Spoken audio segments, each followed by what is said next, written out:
Hi there, my name is Vic Veer. I'm an ENT consultant surgeon that works for the NHS in central London. And what I want to do is tell you about what you should know about when you're having your tonsils removed. And you'll know that taking tonsils out, well, it only takes about 5-10 minutes. It's actually very easy for us surgeons to remove tonsils. The hard bit really is for patients, for people who've had their tonsils out.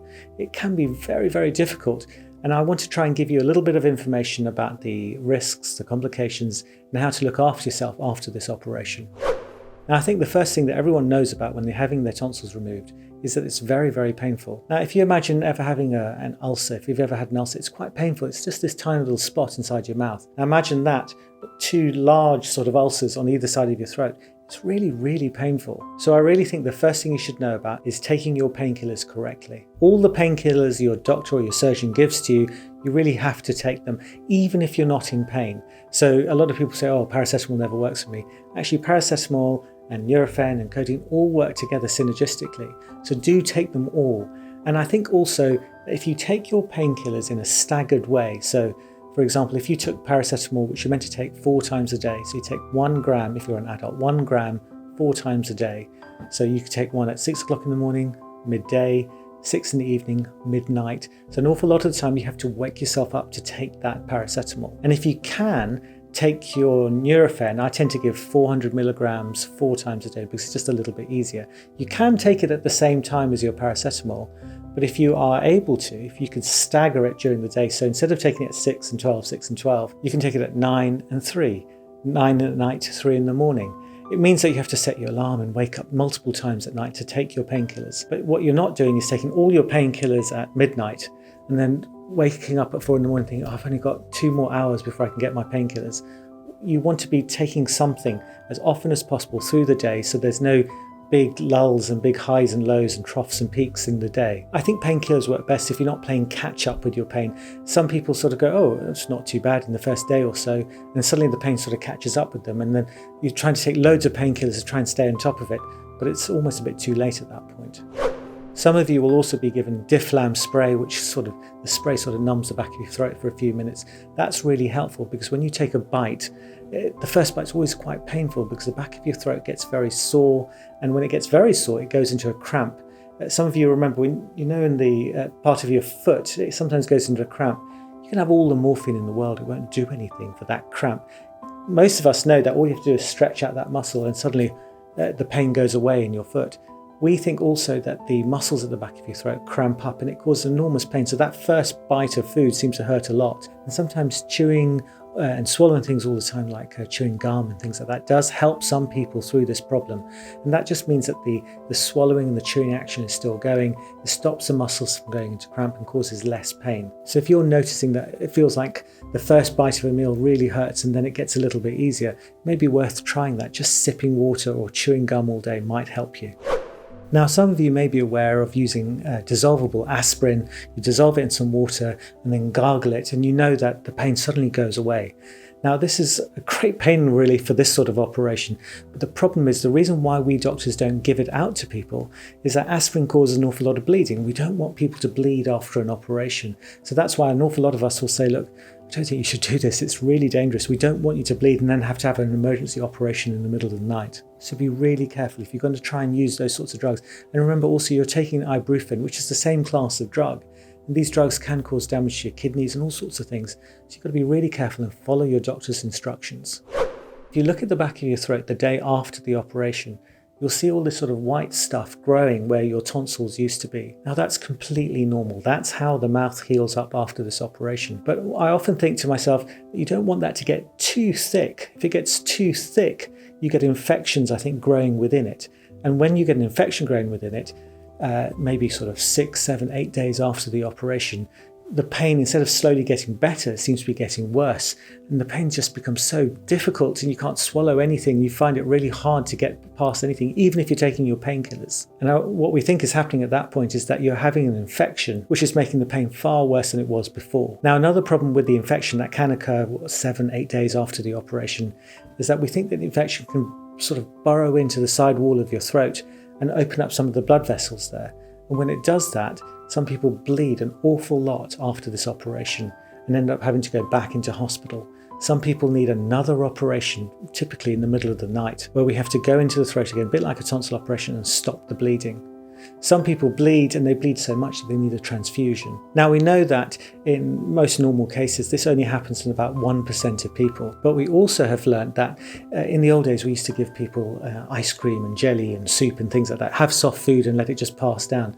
We know now that actually you have to eat normal food. If you eat normal foods, and I tell people have pizzas and burgers, sort of nuggets and things like that, because when you eat normal food the risk goes down to about 1%. If you just have ice cream and jelly, the risk goes up to 1 in 25. So it's quite a big jump up from 1 in 100 to 1 in 25. So it's really important that you eat properly, eat sort of rough food, sometimes toast and things like that. I know a lot of people say you should eat crisps after an operation like this, and I understand that they think it's quite hard, but when they're in your mouth, to me they sort of turn to mush and it's not really that useful, and plus they're very acidic. There's an awful lot of vinegar in these things, or salt, and that can hurt the back of the throat. If it's turning to mush in your mouth, I think it's the same as having soup.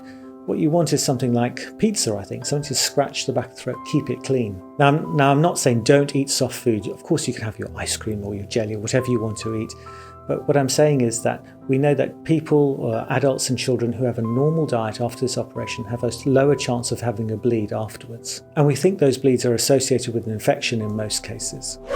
Now, I just want to emphasize the point that if you are starting to bleed an awful lot after this operation from your mouth, you should go straight to hospital and get checked out. In actual fact, about 30 to 35% of people do bleed after this operation, but it's only small amounts. The type of bleed that we're really worried about is in that 1 in 100, 1 in 25 people that I was just telling you about that need to have another operation, that need a blood transfusion, those sorts of things. So an awful lot of times you come into hospital, you stay the night, everyone feels very scared, you're told not to eat anything, you're told to have some sort of hydrogen peroxide gargle, and you gargle, it all foams in your mouth to try and stop the bleeding. And some people do end up going to theatre, but an awful lot of people just end up staying in hospital, being rather miserable for a few days, having antibiotics, and then going home maybe the next day or the day after. Just be sensible. If it's worrying, or if you're worried at all, just come into hospital.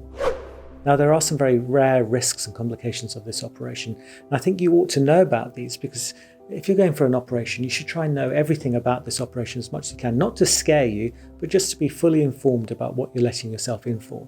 For example, if we're operating in the mouth, there is a chance of us damaging your teeth, particularly if you've got artificial sort of implant teeth or bridges, crowns, caps, things like that. So do let your surgeon know, particularly if any of these front teeth up here have a crown or a cap or something like that, or a veneer or whatever they're called. There's a chance of us damaging them, and if you could let us know, look, actually this tooth is a bit weak, please try and be careful.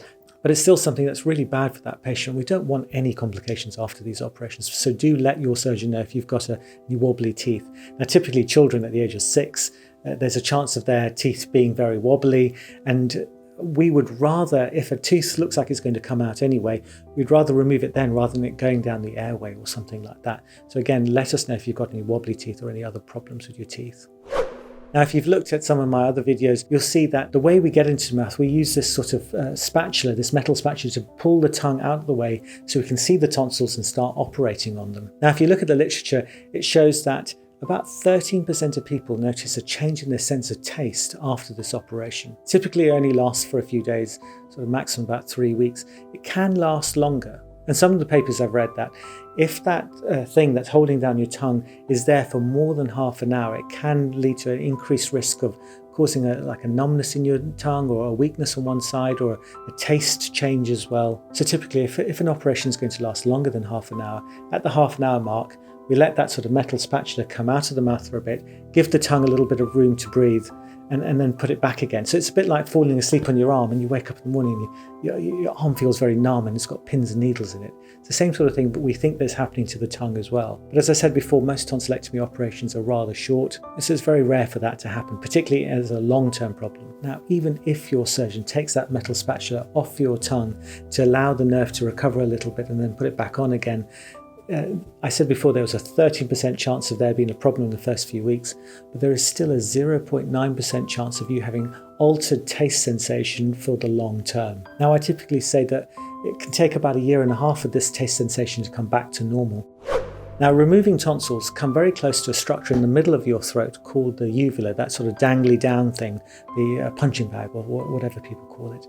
Now, sometimes that area can get very swollen after the operation, so it almost feels like you've got an apple or something in your throat you just can't swallow. And that's very common. It tends to settle down very quickly in the first few days. If it's very bad, do let your surgeon know, because he can give you some steroid or something like that to shrink it down so you can feel much better. So it's far more tolerable after this operation. Now, sometimes that lump in the throat lasts for a lot longer. It doesn't stop after a week or 2-3 weeks. It can last longer. And the feeling of a lump sometimes down here can happen afterwards. And we think that's probably because of all the Nurofen type drugs that we give people, the ibuprofen type drugs we give, because those medications often cause sort of a lot of reflux and acid.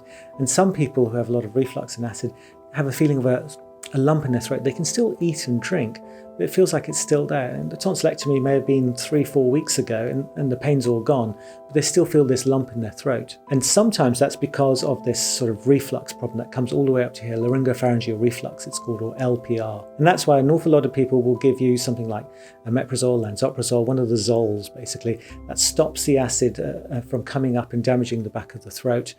So if you get given an awful lot of diclofenac or Nurofen, ibuprofen, things like that, you'll also have a course of lansoprazole maybe twice a day or omeprazole twice a day to try and counteract any of these problems that you may have. So for the first 2 weeks after this operation, you really shouldn't be going to work. You shouldn't be interacting with other people, because what you don't want to do is get an infection from someone else, and then that infection goes into your throat and causes a bleed, which will end up in hospital or having a transfusion or something like that. So do keep your children off school if they've had their tonsils removed for at least 2 weeks, or stay away from work. I mean, these days everyone's using Zoom and things like that, so you could do that. If you're on all these painkillers, you really should take the time off, recover properly, let yourself heal, rather than rushing back to work. Personally, I would try and cut down on any sort of strenuous exercise as well. You don't want to pop a blood vessel if you're trying to lift something very heavy. Try and just take it easy as much as possible. Now, if you look at your travel policy, I know a lot of people aren't traveling at the moment, but when we are allowed to start traveling again, some of these travel insurance companies say that you can't travel for up to 6 weeks after your operation. So do check the policy. The worst thing you can do is be on an aeroplane, you start bleeding, and then the plane has to turn around, and you're liable for all the expense. So check your travel policy very carefully. A lot of them will just say, look, when your doctor thinks it's safe for you to fly, then you can fly. And typically we say about 2 to 3 weeks after the operation.